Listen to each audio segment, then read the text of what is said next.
તારીખ 26/4/2024 મહંત સ્વામી મારા સારંગપુરમાં બિરાજમાન હતા. આજે બપોરે જાગ્યા પછી સ્વામીશ્રીએ ફ્રૂટ અને ત્યારબાદ સૂપ ગ્રહણ કર્યું. વધેલ સૂપની પ્રસાદી એક સેવકે મોઢામાં મૂકીને એકદમ ખાટું લાગ્યું. આપને સૂપ ખાટું ના લાગ્યું? તેમણે ખૂબ આશ્ચર્યથી પૂછ્યું.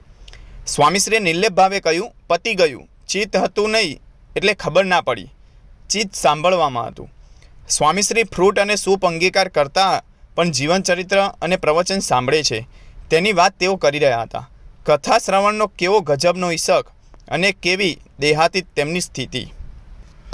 બીજો એક પ્રસંગ છે. તારીખ 14/4/2024ના રોજ મહંત સ્વામી મારા સારંગપુરમાં બિરાજમાન હતા. રાત્રિ ભોજન દરમિયાન ગુરુમનન સ્વામીએ સ્વામીશ્રીને પૂછ્યું, સ્વામી, સંત શિબિર થઈ તેનો મધ્યવર્તી વિચાર હતો અંદર અક્ષરધામ અને દિવ્ય સન્નિધિ પર્વનો મધ્યવર્તી વિચાર છે અંતર અક્ષરધામ. તો એ બેમાં ભેદ શું છે? સ્વામીશ્રી કહે, અંતર અક્ષરધામ વધારે ઊંડું, અંતરમાં હચમચાવીને બહાર કાઢે. ગુરુમનન સ્વામી સ્પષ્ટતા માટે પૂછ્યું, એટલે અંતર અક્ષરધામ કરવામાં વધારે દાખલો પડે?